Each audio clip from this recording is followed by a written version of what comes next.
استثنا اور اس کا 34واں باب جو 12 آیات پر مشتمل ہے۔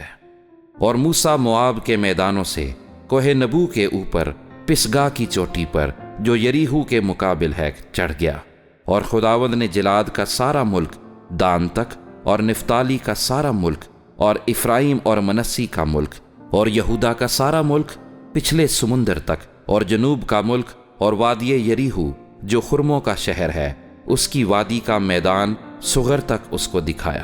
اور خداوند نے اس سے کہا، یہی وہ ملک ہے جس کی بابت میں نے ابراہیم اور اسحاق اور یعقوب سے قسم کھا کر کہا تھا کہ اسے میں تمہاری نسل کو دوں گا۔ سو میں نے ایسا کیا کہ تو اسے اپنی آنکھوں سے دیکھ لے، پر تو اس پار وہاں جانے نہ پائے گا۔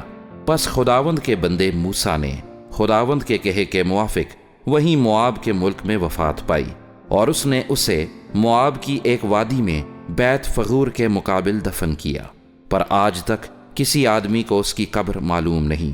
اور موسیٰ اپنی وفات کے وقت 120 برس کا تھا، اور نہ تو اس کی آنکھ دھندلانے پائی اور نہ اس کی طبعی قوت کم ہوئی۔ اور بنی اسرائیل موسیٰ کے لیے موآب کے میدانوں میں 30 دن تک روتے رہے۔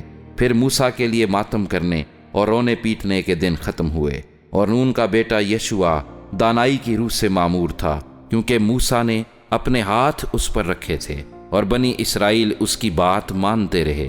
اور جیسا خداوند نے موسیٰ کو حکم دیا تھا انہوں نے ویسا ہی کیا، اور اس وقت سے اب تک بنی اسرائیل میں کوئی نبی موسیٰ کی مانند جس سے خداوند نے روبرو باتیں کیں نہیں اٹھا۔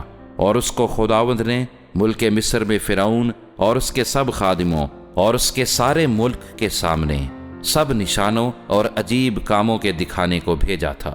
یوں موسیٰ نے سب اسرائیلیوں کے سامنے زوراور ہاتھ اور بڑی ہیبت کے کام کر دکھائے۔